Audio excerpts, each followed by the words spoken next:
اور اسی وجہ سے امام صاحب رحمۃ اللہ علیہ کو بعد میں مار پڑی، جیل خانے میں زبردستی زہر پیش کیا گیا، فرمایا میں نہیں پیوں گا، پلا دو۔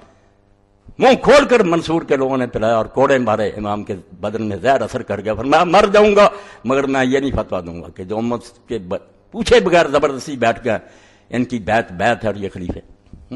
اور امام مالک رحمۃ اللہ نے یہی بات کہی، لوگوں نے ان سے پوچھا کہ یہ بیعت جو لیتے ہیں، ان مولویوں سے پوچھا نا، شیخ الحدیثوں سے، انہوں نے کہا لوگ تو پھر جاتے ہیں، بیعت کرتے ہیں بعد میں پھر جاتے ہیں اور لوگوں کا ساتھ دے دیتے ہیں، نیک لوگوں کا، ہمارا تختہ اٹھنے کی۔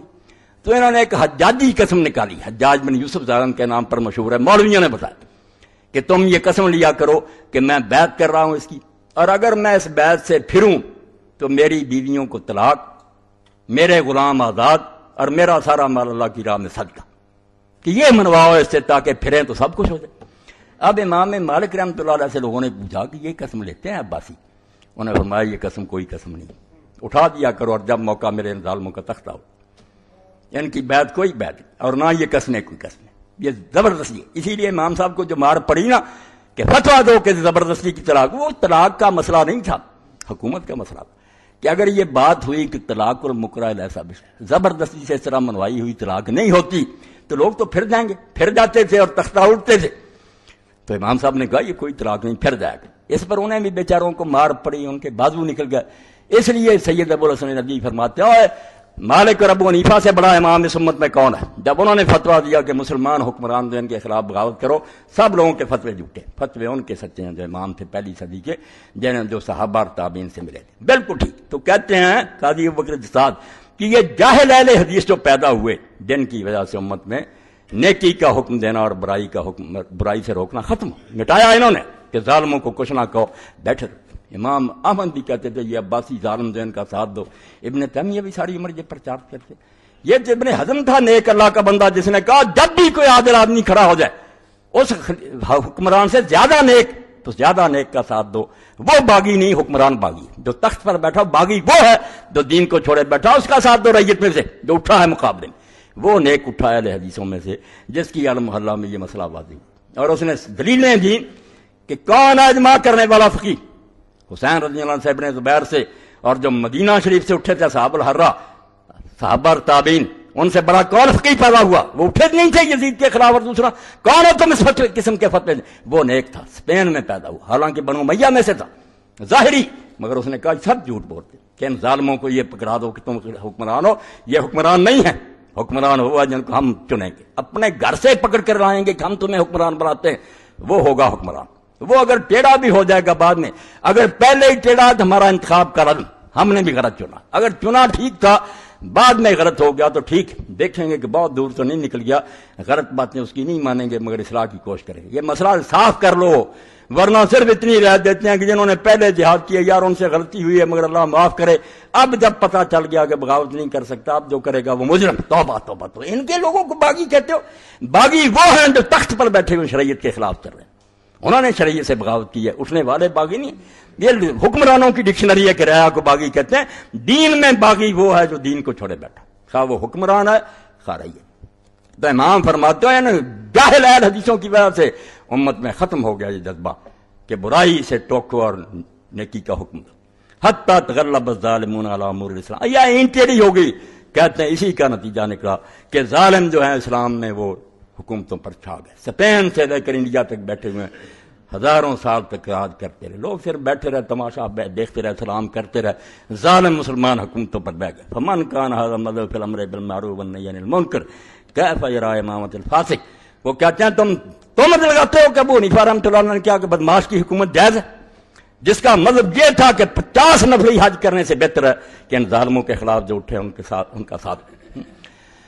اور آپ دیکھتے ہیں کہ حضرت امام حسین رضی اللہ عنہ جب اٹھے ہیں تو ان کا ایک ساتھی تھا جس کا حوالہ محمد اختر حاکم نے دیا۔ یہ کتاب میں نے پچھلی مرتبہ بیان کی تھی نا کہ ایسی کتاب ہے کہ اگر دنیا میں اس کا ترجمہ ہو جائے مسلمان زندہ ہو، اور جس کا جب اس پر پی ایچ ڈی کی ڈگری دی افزائی یونیورسٹی کے لوگوں نے تو انہوں نے کہا اگر اس سے آگے کوئی ڈگری ہوتی دیتے، 3 جلدوں میں الجہاد والقتال، اس سے اعلیٰ کتاب اسلام نے کوئی نہیں لکھی۔ تو ایک فصل اس نے لکھی ہے کہ یہ ظالم جو حکومت پر بیٹھتے ہیں کون ان کو خلیفہ کہتا، پوری فصل اس قابل ہے قتال و مکتب السلطنہ۔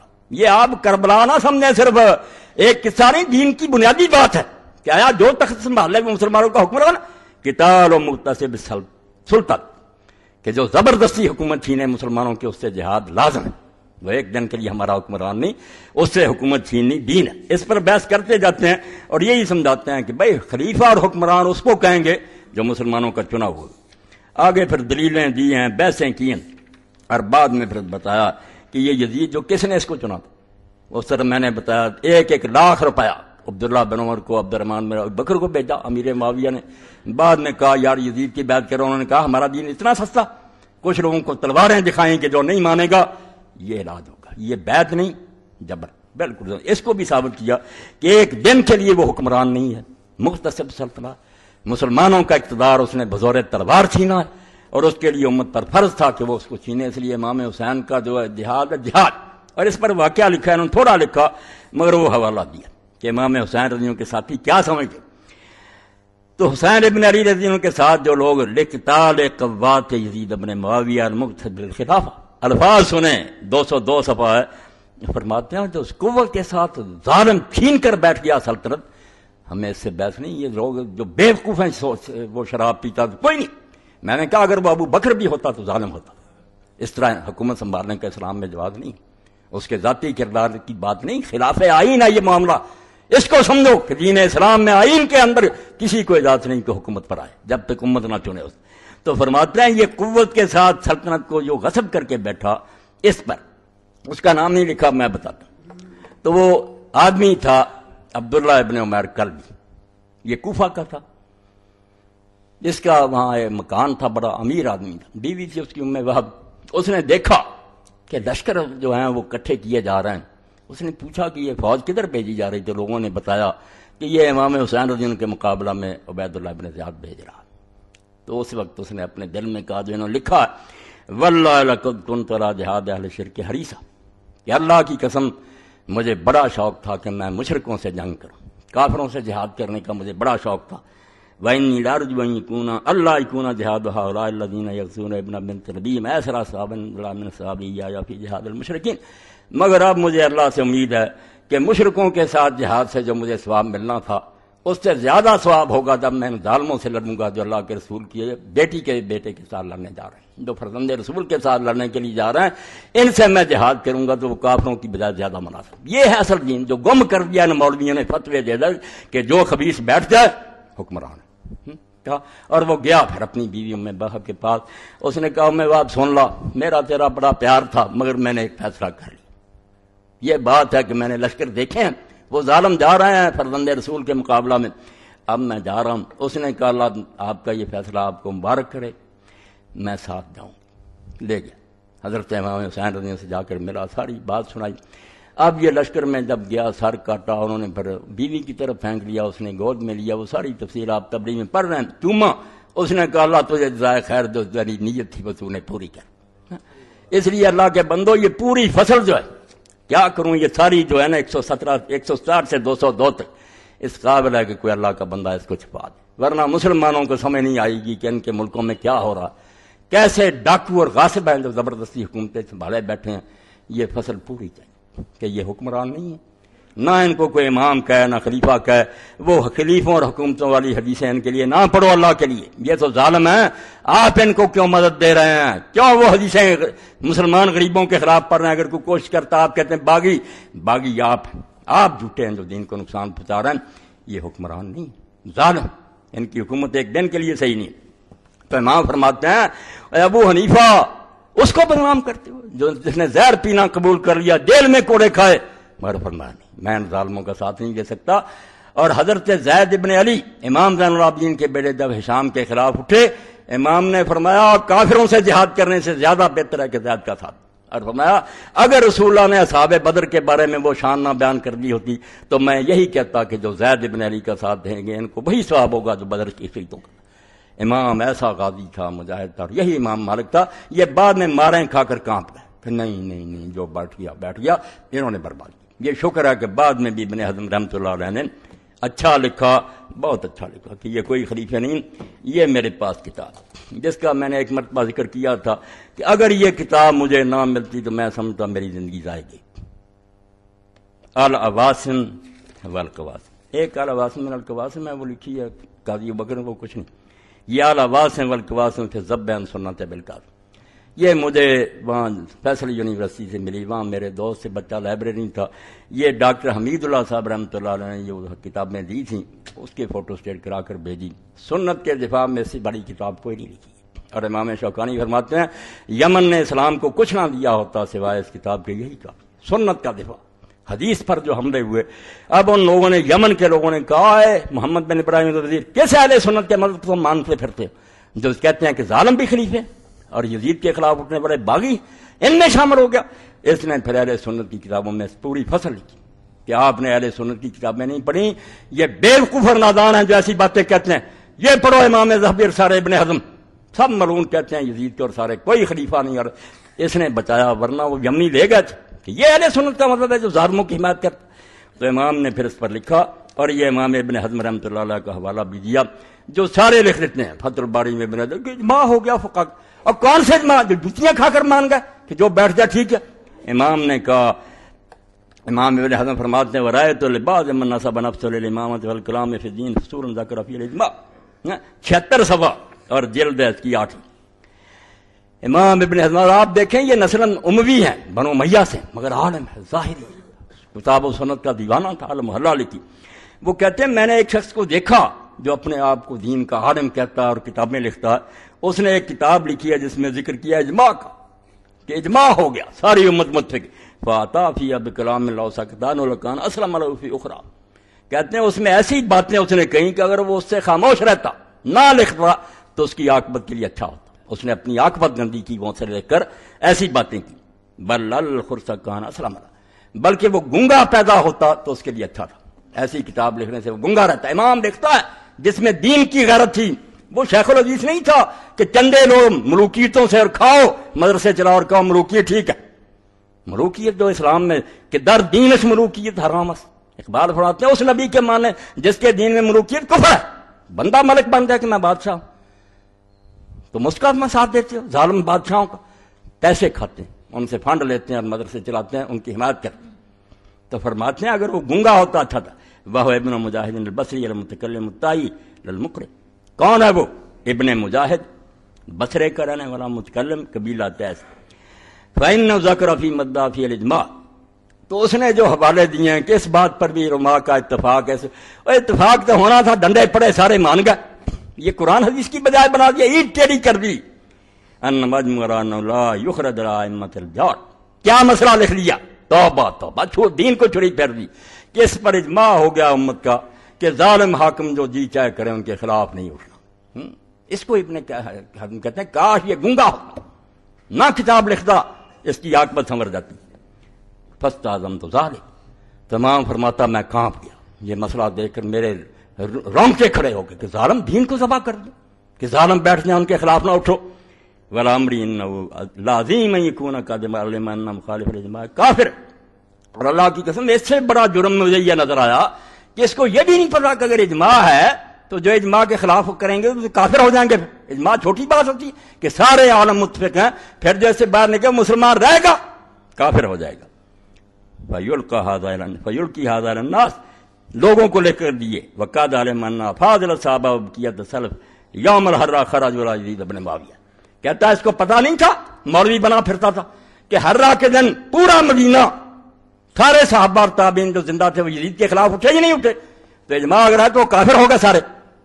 سارا مدینہ جتنے زندہ تھے مہاجر انصار، امام حسین تنہا نہیں رہا. یہ باتیں جھوٹی ہیں کہ ساری امت ساتھ تھی، صرف یہ گونگے تھے، ڈرے ہوئے تھے. جب امام حسین نے شہادت دے کر جرأت دلائی، پورا مدینہ باغ، ایک بھی نہیں رہا ابن عمر کے سوا. ابن عمر تو کمزور آدمی تھے، جو بیٹھ گیا اس کا ساتھ دیتے، ڈرتے بیچارے. مگر باقی سارا مدینہ مہاجر انصار باغ. 3 دن مدینہ شریف پھر تباہ کیا گیا.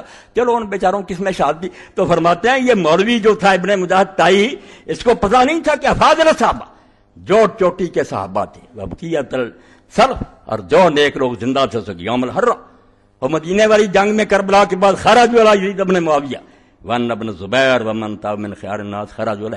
اور اس کو یہ بھی شرم نہیں آئی کہ عبداللہ ابن زبیر جیسا صحابی اور ان گنت مسلمان اس کے تحت مکہ میں اور مدینہ میں یزید کے خلاف نہیں اٹھے اور سارے علاقے چھین کر وہ خلیفہ نہیں بنے. وان الحسین ابن علی ومن تاب من خیار المسلمین خرج ولا. ایدن رضی اللہ عنہ الخارجین علیہ ولانا قطرۃ، کہتا حسین ابن علی اور ان کے ساتھ جو نیک مسلمان تھے سارے اٹھے اور دعا سن لیں، کچڑ اہل حدیث ظاہری اموی کیا دعا کرتا، یہی میری دعا، ناراض ہوں لعنت پر، کرتا ہوں لعنت ان پر، رضی اللہ عنہ الخارجین علیہ، جو یزید کے خلاف اٹھے تھے اللہ ان سے راضی ہو، ولانا قتلتہم، اور جنہوں نے ان کو قتل کیا نیک لوگوں کو اللہ کی ان پر لعنت، وہ سارے حکومت کے عاملین ان پر اللہ کی لعنت، وان الحسن البصری و کابر التابعین خرج الحجاج بسیوف، اور اس کے بعد کہتا 4000 قرآن کا عالم جو ساری دنیا میں تھا قراء، وہ سارے قرآن کو ماننے والے میدان میں آئے کہ نہیں، قراء کا جنگ حجاج ابن یوسف کے خلاف تلواریں لے کر نہیں آئے، سعید بن جبیر جیسے آترا ہؤلاء کفر، وہ کہتا ابن مدحت تائی جو فتویٰ دیتا کیا یہ سارے کافر ہو گئے، اگر اجماع تھا تو یہ سارے صحابہ اور تابعین کافر ہیں، بل واللہ من کفرہم فہو احق بالکفر منہم، بلکہ اللہ کی قسم جو ان کو کافر کہتا ہے وہ زیادہ لائق ہے کہ اس بدماش کو کافر کہا جائے، کافر تو ہے وہ نہیں تھی، وَلَامْرِي لَوْ كَانَ اخْتِلَافٌ يَخْفَىٰ عَلَىٰ ذَرْنَا، اور کہتے ہیں اگر کوئی ایسا اختلاف ہوتا کہ وہ چھپا ہوا ہوتا پھر بھی ہم معذور سمجھتے کہ اس بیوقوف کو علم نہیں ہوا، مگر یہ تو آسمان کے سورج کی طرح پتہ کہ مدینہ سارا اور مکہ اور مصر و شام سارے خلاف اٹھے تھے ان کے، وَلَٰكِنَّهُ مشہور یعرف اکثر من فی الاسواق والمخدرات فی خضورہن الاشتہار، مگر یہ تو ایسا مسئلہ ہے جو مشہور ہے جس کو بازاروں میں گھومنے والے بچے عورتیں بھی جانتے کہ مدینہ اٹھا تھا، حسین اٹھے تھے، تابعین اٹھے تھے، اور پردوں میں چھپی ہوئی عورتیں بھی جانتی ہیں کہ ایسا ہوا تھا، وَلَٰكِنْ يَحِقُّ عَلَى الْمَرْءِ أَن يَخْتِمَ كَلَامَهُ وَيُذِمَّ إِلَّا بَعْدَ تَحْقِيقِ الْمَيْلِ، تو چاہیے کہ جس کو اللہ نے عقل دی ہے وہ اپنے کلام کو لگام دے، کتابیں لکھنے سے پہلے 1000 مرتبہ سوچے کہ میں کیا بکنے لگاؤں، وَيَعْلَمَ اللَّهُ تَعَالَى بِالْمِرْصَادِ، اور سوچے کہ جو میں کہہ رہا ہوں اللہ دیکھ رہا، میں نے اس کا حساب، ناراض ہوئے ہیں، وَأَنَّ كَلَامَ الْمَرْءِ مَحْسُوبٌ مَكْتُوبٌ مَسْئُولٌ عَنْهُ يَوْمَ الْقِيَامَةِ، اور پتہ ہے کہ ایک ایک بات پر تو اسے سوال ہوگا اللہ کے ہاں، مُقَلَّدًا أَجْرَ مَنِ اتَّبَعَ عَلَيْهِ وَوِزْرَهُ، جو تیری بات سن کر اس پر چلیں گے یا اس کا ثواب تجھے ملے گا یا جتنوں کو تو گمراہ کر کے مرا سب کا تجھے عذاب ہوگا، انتہا بحروف وَقَرَّ رفقی جمال الدین الرحیم لم یعترض، کہتے ہیں جمال الدین فقیم نے ساری عبارت لکھی، اس کو قائم رکھا، کوئی اعتراض نہیں کیا، یہ میں نے حوالہ پڑھ دیا کہ ظاہری ہے، جب ابن حزم کی عالم محلہ ایر حدیث بھی وہاں نہیں جاتے جہاں تک وہ گیا، بالکل خالص کتاب و سنت اور بنو امیہ سے، مگر وہ کہتا تم ان ظالموں کی حمایت کرتے ہو، ان کا کہتے ہو کہ یہ خلیفے ہیں، یہ ایسے ہی ہے جیسے کسی کی بیوی کو لے گیا آپ اس کو خاوند کہنے لگے، اور خاوند والی حدیثیں پڑھیں، خاوند کی نافرمانی نہیں کرے، وہ خاوند ہو تو ہے نا، حدیثیں خاوند کی آپ اسے اغوا کرنے والے پر پڑھ رہے ہیں، جو امت کو اغوا کر گیا، غصب کر لی خلافت اس نے، امت نے نہیں چنا، وہ کب ہے خلیفہ؟ کیا آپ وہ حدیثیں پڑھیں باغیوں والی؟ یہ دوسری دیکھیں، یہ قاضی ابو بکر بن جساس ہے، ان کی تفسیر ہے احکام القرآن، 4 جلد سورہ حجرات، تو فرماتے ہیں کہ امام مالک رحمۃ اللہ علیہ سے پوچھا کہ اگر کوئی ظالم بیٹھ گیا اس کے خلاف لوگ اٹھے، بغاوت جس کو جرم بنا دیا، بغاوت حکومت کی نظر میں کرایہ کے اٹھی، یہ نہ دیکھا کہ بغاوت تو زیادتی کو کہتے ہیں، اگر حکمران زیادتی کر رہا وہ باغی، اگر رعیت زیادتی کر رہی وہ باغی، باغی کوئی ایسی ٹرم نہیں ہے کہ وہ ایک ہی معنی ہے، بدلتی نسبتی بات ہے، جو حق سے ہٹے گا باغی۔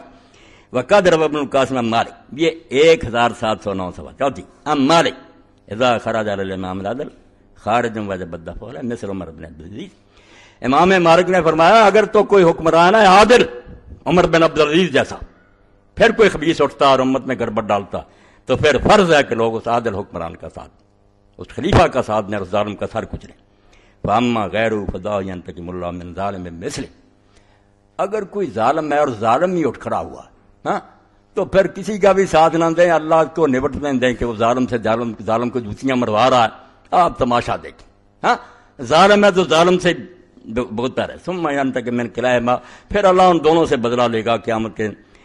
قال اللہ تعالیٰ فاذا جاء وعد اولاما، یہ پڑھا قال مالک اذا بوجل الامام فقام علیہ اخوانہ قتل اذا كان له ولد، یہ سن لیں مسئلہ، یہ ساری حدیثیں کتابت میں شیوخوں کو جا کر پڑھا دیں کہ یہ حدیثیں ظالموں کے لیے نہ خدا کے لیے پڑھیں، جو دین میں خلیفہ کے چنا ہوا یہ ہے ان کے لیے، بالکل اس کی صرف نافرمانی کریں گے ہم غلط بات میں، مگر بغاوت نہیں کریں، کافی حد تک برداشت کریں گے جب تک انتہا نہ ہو۔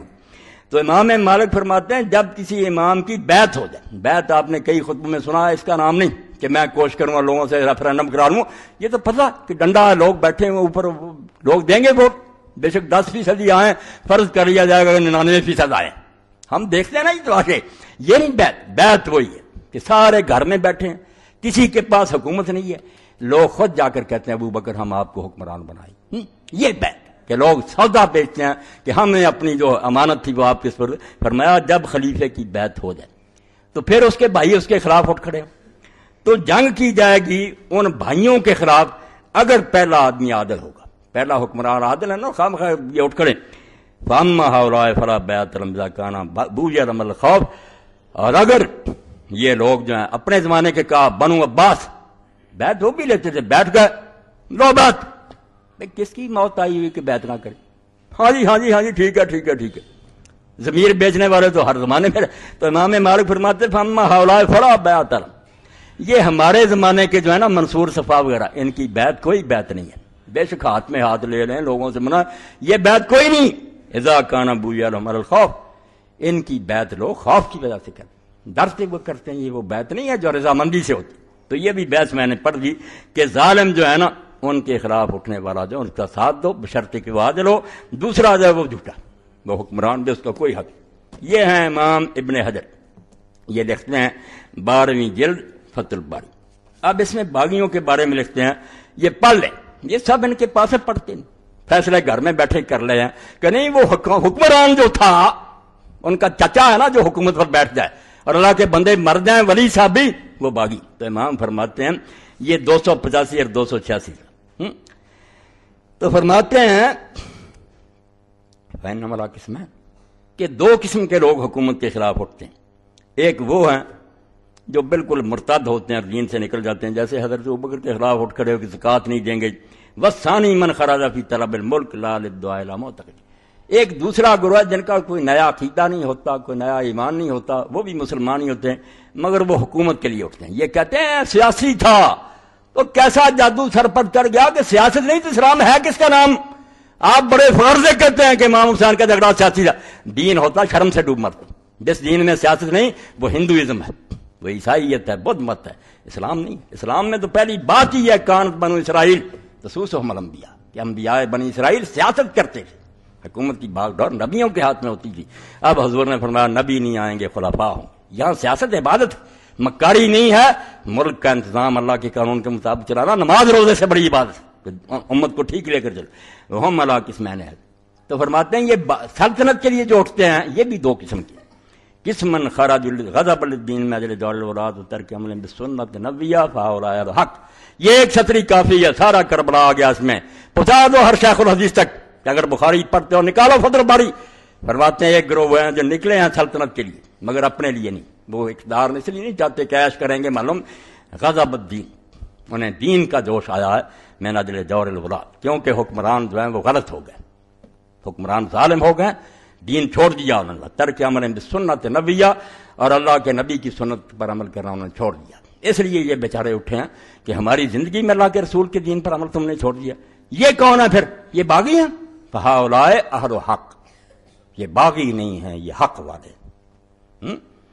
اور کون ہے وہ؟ ومنهم حسین ابن علی واہل المدینہ فی الحرہ والقراء الذین خرجوا الحجاج. وہی ابن حزم والے حوالے انہی اہل حق میں سے ہیں جو صرف دین کی غیرت سے اٹھے تھے. حسین ابن علی ہیں، مدینے والے حرہ میں، اور وہ قاری ہیں 4000 قاری، ایک آدھا عالمی 4000 جو سارے شہروں میں تھا اس پوری دنیا میں حجاج کے مقابلے میں. جانے دیجیے دیر و جماعت میں پڑھنا، کربلا پر نہ رک جانا، پتہ چلے کہ جو عالم اسلام میں قاری تھا نکل کھڑا ہوا. جانے دیے اور بعد میں تباہ ہوئے. تو فرماتے ہیں وہ قاری جو حجاج کے مقابلے میں اٹھے. وَقِسْمٌ خَرَجُوا لِطَلَبِ الْمُلْكِ فَاقْتَصَبَتْ كَانَ فِيهِمْ شُبْهَةٌ وَالْأَمْلَاءُ وَهُمُ الْبُغَاة. ایک ٹولہ وہ ہے جن کے پیش نظر کوئی دین نہیں، کوئی مقصد نہیں، صرف حکومت کا لالچ ہے. یہ باغی، اس گروہ کو باغی کہیں گے جو دین کے لیے جوش میں 286 اور 285 ہے. تو میں نے خلاصے کے طور پر آپ کے سامنے یہ مضمون بیان کر دیا کہ حکومت پر نظر رکھنا اہل اسلام کے لیے سب سے مقدم فرض ہے. نماز روزے سے زیادہ فکر یہ کریں کہ ہمارے ملکوں میں باغ ڈور جو سنبھالے ہوئی کیسے لوگ اللہ رسول کے مطیع ہیں تو ان سے محبت دین ہے.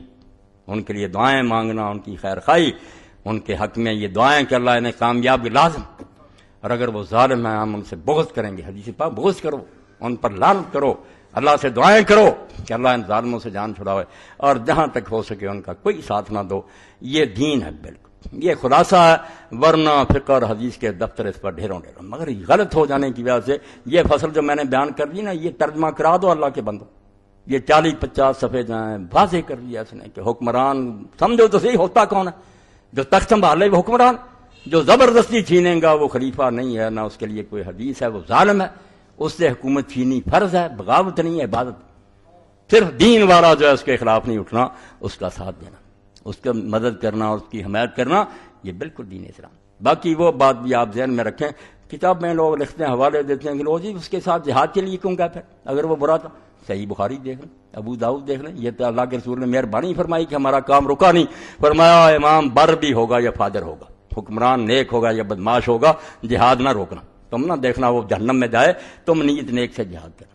جب نماز کی باری آئی فرمایا کوئی آدمی نیک ہو بدماش ہو نماز نہیں چھوڑنا. یہ بھی میں نے وحدت امت لکھی، یہ بھی میرا پوائنٹ یاد رکھیں. میں نے یہ انتشار نہیں چاہتا، میں یہ کہتا ہوں کام جو ہے یہ نہیں سٹاپ ہونے چاہیے. اس سے نفرت کرو، اس کو الگ کرنے کی کوشش کرو، دعائیں کرو اللہ کو موقع دے، مگر کام سب ہونے چاہیے. اگر حجاج ظالم جیسا بھی نماز پڑھا رہا گا، صحیح بخاری میں ابن عمر اس کے پیچھے نماز پڑھتے. یہی ان کی دلیلیں ہیں کم بختوں کی، بے علموں کی، کہ فلانے نے حج کرایا لوگوں نے کیوں پڑھا. بھائی کہیں دین میں آتا جو حج پڑھائے گا ولی ہونا چاہیے. فاسق پڑھاتے رہے، لوگ ان کے پیچھے پڑھتے رہے. علماء نے اس سے نتیجہ یہ نکالا کہ فاسق کی امامت بھی جائز. اور جب دلیل کی ہے کہ کیوں بدکار کے پیچھے نماز جائز ہے، فرماتے ہیں لوگوں نے حجاج کے پیچھے نہیں پڑھی، وہ افسق اہل البریہ. امام نے فرماتے ہو کائنات میں سب سے بڑا بدماش تھا، لوگ اس کے پیچھے نماز پڑھتے تھے. اس لیے نماز جو مولوی کہے نا سن لو، کسی مولوی کی بات نہیں ماننی. ہر فرقے کے پیچھے پڑھو، ہر شخص کے پیچھے پڑھو، اس کے اعمال اس کے ساتھ. دین میں کہیں نہیں آیا کہ شیعہ کے پیچھے نہ پڑھو، خارجی کے پیچھے نہ پڑھو. کو علی کو گالیاں دے بھگتا پھرے گا خارجی، نماز نہیں چھوڑ سکتے. ابن حزم رحمۃ اللہ علیہ فرماتے ہو ایک دن میدان عرفات میں ایسا اجتماع ہوا، لوگ یہ بھی بات نہیں میری پلے باندھتے، امت کی وحدت کے لیے قربانی دیں گے، ہم اس سے نفرت کریں گے، وہ بے ایمان ہے مگر نماز نہیں چھوڑیں گے. نماز اگر ہم الگ کریں گے دین کے ٹکڑے ہو جائے گا. نماز مسلمانوں کی وحدت ہے. کسی مسجد میں ہو رہی ہے، قبلہ پڑھ رہا، قرآن پڑھ رہا، تو 3 گروہ آ گئے میدان عرفات میں. تینوں کا آپس میں جھگڑا تھا اس زمانے میں حکومت کا. ایک طرف عبداللہ بن زبیر رضی اللہ کا کیمپ تھا، ایک طرف عبد الملک بن مروان کے لوگ تھے، ایک طرف نجدہ خارجی تھا. ابن عمر ان جھگڑوں میں نہیں آتے تھے کہ مسلمانوں کا فساد میں نہیں ہوں، مگر نماز ان سب کے پیچھے پڑھتے تھے. جو مسلح پر قابض ہو جاتا تھا یہ پڑھتے. تو لوگوں نے ان سے پوچھا کہ آپ نماز سب کے پیچھے پڑھ رہے. فرمایا قرآن نے کہا تعاون علی البر والتقوی، جب نیکی کی کوئی آواز دینا حی علی الصلاۃ، تو میں کیوں نہ اس کی مانوں. اس وقت کوئی برائی کے لیے کہہ رہا، جب وہ کہے گا مسلمانوں کو قتل کریں نہیں مانوں گا، تو نماز نہ خدا کے لیے چھوڑے. بالکل یہ لکھتے ہیں نا بدعتی کے پیچھے نماز، اللہ ان پر کرے جو جس کے یہ لائق. ظالم ہے، اہل حدیث ہیں دوسرے سب ظالم. میں نے پڑھا ایک دلیل نہیں ان کے پاس، نہیں یہ اہل باطل. بھائی ایک من گھڑت باتیں، کیسی باتیں. آپ اللہ رسول کی بات بتائیں، کہیں اللہ نے کہا کہ قبلہ رخ ایک شخص قرآن پڑھ رہا اس کا عقیدہ کچھ ہے. دین میں وہ حوالات ہیں جہاں آپ نے کہا امام کا عقیدہ پوچھا. ظالم. اب بھی کتابیں آ رہی ہیں بدعتی کے پیچھے نماز، جھوٹے نماز نہیں ہم چھوڑ سکتے. ہمیں کیا بدعتی ہے. وہ حسن بصری رحمۃ اللہ علیہ کا قول یاد رکھیں جو صحیح بخاری میں لوگوں نے پوچھا بدعتی، اور اس زمانے میں بدعتی یہ بریلوی نہیں تھے کہ درود و صلات پڑھتے تھے، وہ بدعتی تھے جن کے عقیدے نئے تھے. کوئی رافضی بن گئے تھے، کوئی خارجی بن گئے. پوچھا عقیدے کے بدعتی، عقیدے نئے. فرمایا صلی خلفہ علیہ بدعت، پڑھ نماز اس کے پیچھے، اس کی بدعت کا وبار اس پر ہوگا. تجھے کسی نے کہا کہ عقیدہ پوچھ، اور جلدی روایتیں بنا لی کہ ان کی نماز قبول نہیں ہماری. بھئی آپ کو کیا فکر پڑی، اس کی نہیں قبول ہوگی، آپ کی نیت نیک ہو جائے گی. کہیں دین میں آتا کہ پہلے پتہ کرو کہ امام کی، پہلے آپ اللہ تعالیٰ کو یہ فیکس کریں کہ مولوی صاحب کی ہوگی پڑھے نماز کی نہیں. بھئی کس چکر میں آپ پڑھے ہوئے. آپ اپنی نیت نیک کریں، قرآن پڑھ رہا ہو قبلہ رخ. لوگوں نے کہا کہ آپ ایسے نجدہ خارجی کے پیچھے پڑھتے ہیں، تو صحابہ نے کہا ہم بھائی اس کے پیچھے نہیں کھڑے ہوتے، ہم قرآن کے پیچھے کھڑے ہوتے. قرآن پڑھ رہا ہم قرآن کی اصلاح کریں. تو اس لیے ایک طرف تو وحدت امت کو نقصان نہیں پہنچنا چاہیے کہ نمازیں سب کے پیچھے پڑھو. اگر وقت آ جائے اللہ پناہ دے کہ کوئی ظالم مسلمان علاقوں پر حملہ کر دے، جیسے عراق میں ہو گیا، افغانستان میں، یہاں بھی کوئی کر دے کم وقت 65 کی جنگ کی طرح، پھر ہم نہیں دیکھیں گے کہ حکمران کون ہے. نہیں، حکمران کا نہیں، یہ ملک مسلمانوں کا ملک ہے، دارالاسلام ہے، اس کا ایک چپا مسجد ہے. پھر ہم مر مٹیں گے، پھر کسی کے اعلان کی ضرورت نہیں. ہر مسلمان مرد عورت پر فرض ہو جائے گا کہ ملک کی حفاظت کرے. دارالاسلام مسجد کی طرح جو مسلمانوں کا علاقہ، چھوٹی بات نہیں ہوتا. عمل کریں یہ حکمران یا نہ کریں ان کی قسمت ہے، مگر وہ علاقہ مسجد ہے، ہم نے اس لیے لیا کہ یہاں اسلام چلائیں، کبھی چل پڑے اللہ کو منظور ہوگا، 1 انچ نہیں گم ہونے دے گا۔ ہجوم العدو علی ارض المسلمین، جب دشمن مسلمانوں کے ملک میں گھس آئے پھر کسی اعلان کی ضرورت نہیں، ہر مرد اور غلام پر فرض ہے کہ وہ اپنا ملک آزاد کرائے۔ اس لیے ایک طرف یہ بھی بات یاد رکھنی ہے، ظالم حکمرانوں والا مسئلہ بھی یاد رکھنا، مگر نمازیں پڑھنا، جہاد ہو ساتھ دینا، اور زکوٰۃ اگر بیت المال مانگے تو دینا۔ ہم بری ہو جائیں گے اگر وہ لوٹ جائیں گے، کھا لیں گے، اللہ سے جا کر خود ہی معاملہ ان کا ہوگا۔ ہمیں یہی حکم ہے کہ ائمہ دور کو دے دو، ظالم ہے تو دے دو ان کو، غلط کریں گے تو بھگتیں۔ اس لیے امت کی وحدت حضور کو کتنی مطلوب ہے، ٹکڑے نہ ہو جائے، آپس میں اصلاح کی کوشش کرو، درست کرنے کی ساری کوشش کرو، مگر اتفاق قائم رکھو۔ بالکل اس اتفاق میں خلل نہیں آنا چاہیے۔ اور اس سلسلے میں ایک بات جو کئی مرتبہ کئی وقت امت میں پھر آپ لوگوں کو بتا دوں کہ میرے نزدیک یہ مسئلے جو ہے نا نماز کے، اللہ گواہ میں ممبر کہتے ہیں ان کی رائے حقیقت نہیں ہے کہ رفع یدین اور فاتحہ اور دوسرے رائے کچھ نہیں ہے۔ یہ صحابہ کرام سے لوگ ساری طرح پڑھ رہے ہیں، امت کے چوٹی کے لوگ پڑھ رہے ہیں، کوئی ان میں سے بے نماز نہیں ہے، کوئی گمراہ نہیں ہے، ترجیح کا معاملہ ہے۔ میں سمجھتا ہوں مجھے زیادہ ثبوت ملتا فاتحہ پڑھنے کا پڑھے، دوسرا سمجھتا ہے اس کے بغیر بھی ٹھیک ہے۔ یاد رکھو میں یہاں اعلان کر رہا ہوں نماز ہے ساری امت کی درست ہے، میں اللہ کو گواہ کرتا ہوں ایک امت کا آدمی بھی نہیں جو غلط نماز پڑھ رہا، سب کے پاس یہاں حدیث ہے یا صحابہ کرام کا طرز عمل ہے، کوئی گمراہ نہیں، بالکل سارے ٹھیک ہیں، کوئی فکر نہ کرو۔ بس یہ بات یاد رکھو کہ ابو عامر حنفی اور کفال مرضی شافی ایک دور میں 2 امام تھے چوٹی کے، اور کئی مرتبہ اگر کوئی فوت ہو جاتا وہاں اکٹھے ہوتے تو لوگ اس موقع کے منتظر رہتے تھے کہ یہ 2 امام آئیں گے وہاں، تو اشارے ثواب کے لیے قرآن خوانی وغیرہ یہ کول شول نہیں ہوتے تھے، لوگ افسوس کرتے تھے، دعا کرتے تھے، تو لوگ منتظر رہتے تھے کہ یہ دونوں امام آئیں گے، کوئی مسئلہ چھیڑ دو، سوال چھیڑ دو، تو پھر علم کے دریا بہتے تھے، امام عامر حنفی دلائل دیتے، ادھر کفار لوگ کتابیں نوٹ بکیں ساتھ رکھتے، وہاں رسالے بنے تھے علم کے۔ تو ایک دن امام جو حنفی جب ابو عامر رحمۃ اللہ علیہ وہ جا رہے تھے، اب مغرب کا وقت ہو گیا، مسجد تھی کفال شافی رحمۃ اللہ علیہ، اور کون سے مسئلے تھے جو تم نے مسئلے بنا لیے روٹی کمانے کے لیے؟ مسئلے تھے حکومت ٹھیک کرنا، ملک میں کرپشن ختم کرنا، غریبوں کو روٹی دینا، وہ مٹ گئے، تم نے اپنا علو سیدھا کیا، تمہارے مدرسے چل رہے ہیں، روٹیاں کھا رہے ہو، یہ دین رہ گیا فاتحہ۔ تو امام ابو عامر جو تھے وہ اس مسجد میں داخل ہو گئے، کفال کی مسجد میں چلے گئے شافی رحمۃ اللہ علیہ۔ تو وہ شافی عالم نے جب دیکھا تو مؤذن اذان کہنے لگا، مغرب کا وقت، اب شافی لوگ جو ہیں وہ ترجیح کی اذان کہتے ہیں، ریپیٹ کرتے ہیں کہ 2 مرتبہ اشہد اللہ اللہ، 2 مرتبہ اشہد ان محمد رضا، آہستہ آواز سے کہنا، پھر پورے زور سے ایڑیاں اٹھا کر اشہد اللہ الہ الا اللہ 2 باری۔ یہ مکہ میں اذان ہوتی تھی، ابو محذورہ رضی اللہ عنہ کا آپ نے سکھائی، مدینہ میں وہ اذان ہوتی تھی جو ہم عام کہتے ہیں سیدھی۔ تو شافی عالم نے کہہ دیا ابو عامر صاحب آئے حنفی اذان کہو، شافی اذان نہیں کہنی، پتا تھا کہ دونوں سنت، ایک مکہ میں تھی، کیا فرق پڑ گیا؟ اب اذان جب حنفی طریقہ سے ہوئی تو نماز کے لیے بھی انہوں نے ابو عامر کو کر دیا، اور کون ان ملاؤں کو سمجھائے؟ کیوں دین کا ستیہ ناش کرتے ہو؟ اسلام ایک ہی ہے، اللہ رسول کے دیوانے ہیں سارے، آگے کر دی۔ اب امام ابو عامر نے کہا اتنی میرا احترام کیا کفال نے، انہوں نے اللہ سینے پر ہاتھ، حنفی طریقہ چھوڑ دیا، نہ پر آمین اونچی آواز سے کی، رفع یدین کیا۔ یہ خود واقعہ مولانا اشاق رحمۃ اللہ علیہ نے اور مولانا یوسف بن نوری رحمۃ اللہ نے معارف و سنن میں لکھا، کتنی بڑی اونچی مثال کہ کوئی نمازوں کا نہیں بگڑتا، میں رفع یدین چھوڑ دوں وہ حنفی کر لے، کوئی اچھوت نہیں ہو جائے گا۔ سب لوگوں نے یہ شرارتیں شروع کر رکھی ہیں، کوئی بات نہیں، کوئی اللہ کا بندہ جس کے سر پر آپ قرآن رکھ دیں کہ اللہ کو حاضر ناظر کیا ہے، صحابہ کرام میں دونوں طرح کے لوگ تھے، رفع یدین کرتے تھے، چھوڑتے نہیں، مانے گا۔ امام ترمذی سے بڑا امام بخاری کا کون شاگرد ہے؟ وہ خود کہتے کہ کرنے والے بھی تھے، چھوڑنے والے۔ اب وہ صحابہ کرام بے دین مرے ہیں، توبہ توبہ، بے نماز مرے، اللہ سے ڈر جاؤ، بعد آ جاؤ، جو آپ کو پسند ہے وہ کرو، اور اگر اچھا کریں تو اس طرح کرو جیسے امام سفیان ابن عیینہ کرتے تھے، کسی نماز میں کر لیا کرو، کسی میں چھوڑ دیا کرو، تاکہ دل میں سے یہ نفرت اور کینہ جاتا رہے۔ آپ سمجھے دونوں حضور کی سنت ہے، فعلوا مرۃ وترک مرۃ۔